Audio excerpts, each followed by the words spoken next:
Tindakan kasus korupsi kian marak terjadi di Indonesia.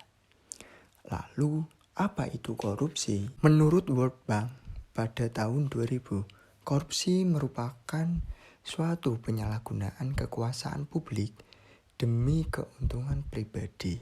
Dikutip dari Databox, KPK menerima 2.707 laporan dugaan korupsi yang terjadi di Indonesia pada semester 1 tahun 2023. Nah, dari banyaknya kasus 2.700 tersebut, itu paling banyak ditemukan yaitu di kota Jakarta.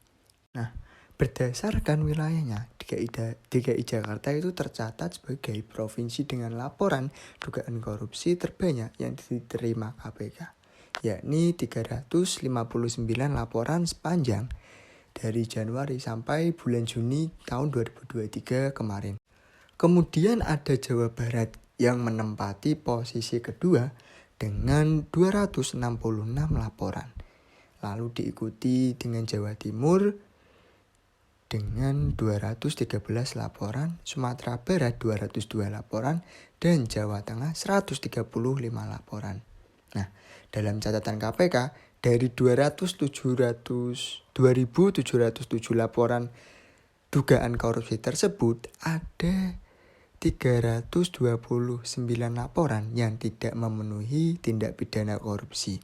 Nah, yang kemudian 2.378 laporan diteruskan ke proses klarifikasi dan tersaring lagi menjadi 2.229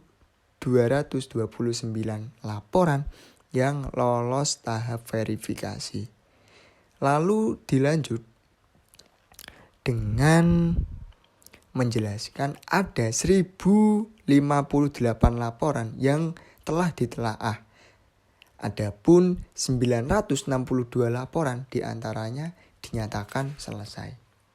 Mendagri Tito Karnavian itu menganalisa penyebab terjadinya korupsi di Indonesia itu dikarenakan banyaknya celah yang memungkinkan para pejabat itu melakukan tindakan korupsi. Lalu sistem administrasi pemerintahan yang tidak transparan dan banyak-banyak. Lalu bagaimana cara memberantas tingginya angka korupsi di Indonesia? Dilansir dari buku Strategi Pemberantasan Korupsi tahun 2020 yang diciptakan oleh Agni Pratiwi Agassi dan teman-teman, Komisi Pemberantasan Korupsi itu mengelompokkan strategi pemberantasan korupsinya menjadi 3. Yang pertama yaitu responsif, lalu yang kedua itu perbaikan sistem, serta yang ketiga strategi edukasi dan kampanye. Menurut saya, tingginya angka korupsi itu dikarenakan ketidakmampuan seseorang memegang peran yang dipercayakan oleh pemerintah. Atau dari kasus-kasus korupsi itu bisa kita kaitkan dengan teori psikologi sosial peran gitu. Teori peran yang dimana merupakan perspektif dalam sosiologi dan psikologi sosial yang mengasumsikan bahwa setiap orang menjadi pemeran dalam kategori sosial. Jika seseorang mematuhi skenario, maka hidupnya akan dihormati. Namun, apabila seseorang menyalahi skenario, maka orang tersebut akan dicemooh oleh para penonton dan ditegur oleh sutradara. Dari penyampaian tersebut itu sangat cocok sekali dengan kasus-kasus korupsi yang ada pada negara kita.